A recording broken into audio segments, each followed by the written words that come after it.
Hey everybody, I have a great series on fraud. The FTC has given us lots of information, and so I wanted to start this off by going through all of the major problems we have by age group out there in terms of financial fraud going on. Okay, so let's start with the 80 and over group. They're the ones that have the biggest median loss, meaning each individual claim is the biggest by far, average claim over $1,600, okay?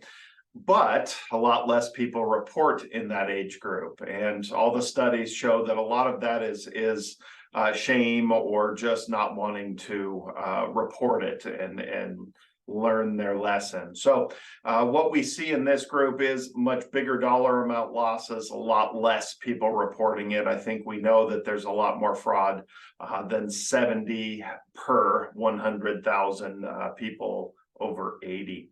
So what are they being defrauded with? Okay, so that's the important part. The first thing is, if you're over 80 years old, don't answer your phone.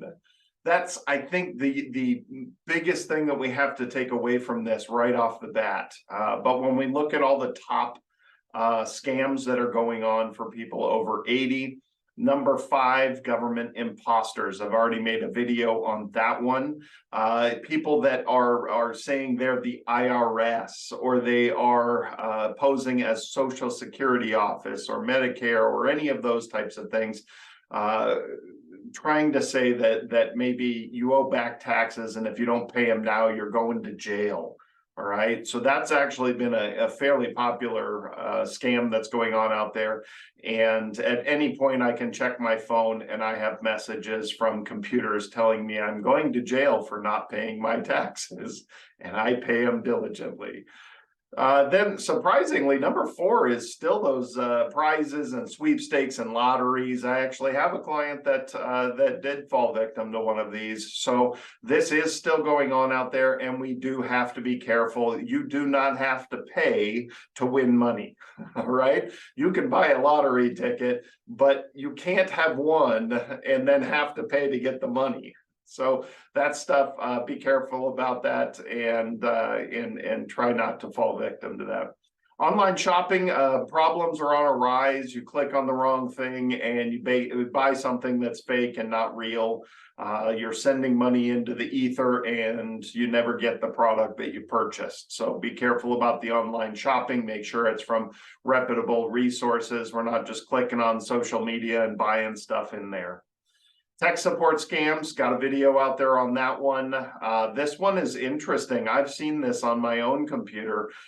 Click on the wrong thing and then poof, the whole computer freezes up and tells you to call this number, and they tell you you got to pay for this software or whatever the case may be. Just be careful. A lot of the times you can just close the window, maybe restart the computer, maybe run for viruses on the computer. These are things that'll help you fix that.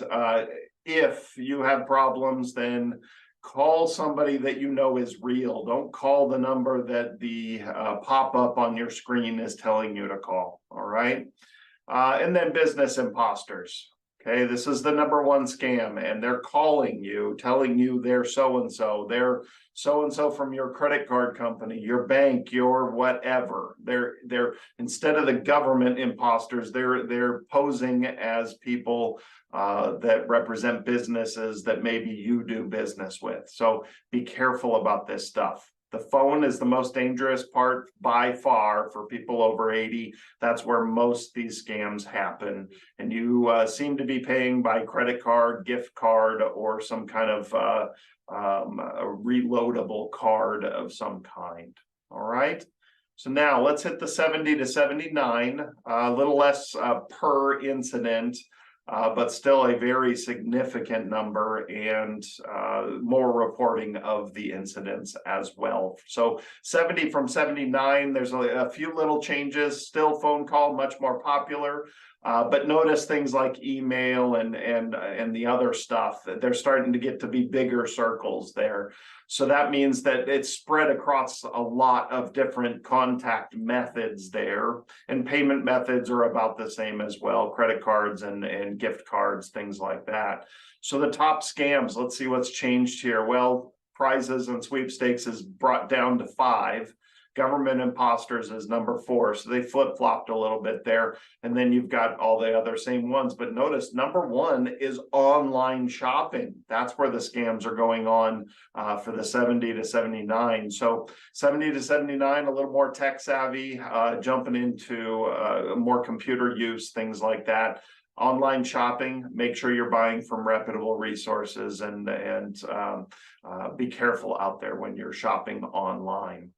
60 to 69, we got a big jump down, $666 per incident at that point, about the same number of incidents reported out there. I was actually very surprised. Look at the real younger ages, 20s and 30s. They're getting scammed quite a bit, believe it or not, but for less money. And so I found that quite interesting in this statistical analysis of the reporting of scams. So now we get to that 60 and 69, they're paying by credit cards, but notice debit cards got much bigger. And so that might be a new problem there as well. Contact methods, all over the board. Look at they're all pretty much equal in size, which means for the most part, the number 1, yes, is websites and apps, which the elder ages, that was not even showing up. But now we're spread across social media, phone calls, other email, texts, all different kinds. Now much more tech savvy. We're being exposed to more scams because of that. And number 1, there it is, online shopping. And to me, this was a bit of a surprise. I'll make a video separately on online shopping because I want to know about it. I'm amazed that that's been the number 1 scam for the younger and younger and younger ages. I haven't really seen it or run across it personally myself. I've seen the business imposters. I see the government imposters all the time on my phone, nonstop. Tech support scams, miscellaneous investments. So that's a new one that popped up there. Number 5, miscellaneous investments, and cryptocurrency is one of the big things that they're having trouble with. Saying, hey, come give your money to me and I'll buy some cryptocurrency and make you millions. And so I've seen texts saying, hey, you buy this investment, and you've got to be careful. These need to be real people. These need to be people that you know how to get in contact of, and you need to do a little bit of research on what these investments are. Private investments, be very careful. Be very leery at all times. We should only be investing in private investments if we're willing to lose that money. All right. Next one, 50 to 59. Again, a little smaller per incident, and just as many incidents for the most part than the 60s and 70-year-olds. But let's look at the differences here. So websites and apps, you can see again, much more tech savvy at 50 and 59. We're using social media, we're using email, texts, websites, apps, all that stuff. Credit cards and debit cards are the primary ways people are paying, but it's spread out pretty well through there. Number 1, again, online shopping. I'll make that next week's video, I promise. Business imposters, seen that one. Miscellaneous investments, again, be careful. This was a new one, romance scams. I thought this was interesting. The young kids call it catfishing or whatever the case may be. Please, the whole relationship scams that are out there, be very careful. If you have not personally met this person, you have no idea who you're talking to on the internet. I have to have these conversations regularly with my 14-year-old daughter. They have no clue who they're talking to on the internet, and they're talking to people all the time on all their social media apps, and they feel like they know these people. So please be careful about this stuff. They're always going to come up with reasons that you need to send them money. And if you've had a long relationship and never actually personally met somebody, you do not know who they are. So be careful. And then there's the government imposters again. So that rounds it off. I didn't do the real younger ages, but more tech savvy type stuff popping up there. Hopefully this helps. I want to make sure people are aware of these problems that are going on out there, because the more we are aware of these problems, the more we'll have our guard up when we answer that phone, the more front of mind it will be. So please keep coming back, looking at this. I'm going to try to keep this updated year by year, because this information gets updated year by year. So as we get new scams out there, I'll make sure that we make videos on it and get it onto the YouTube page. Thanks again. Hope this helps. Give us a call, shoot us an email if we can help in any way. If you have not already subscribed to our channel, please do. Like our videos, send our videos to your friends.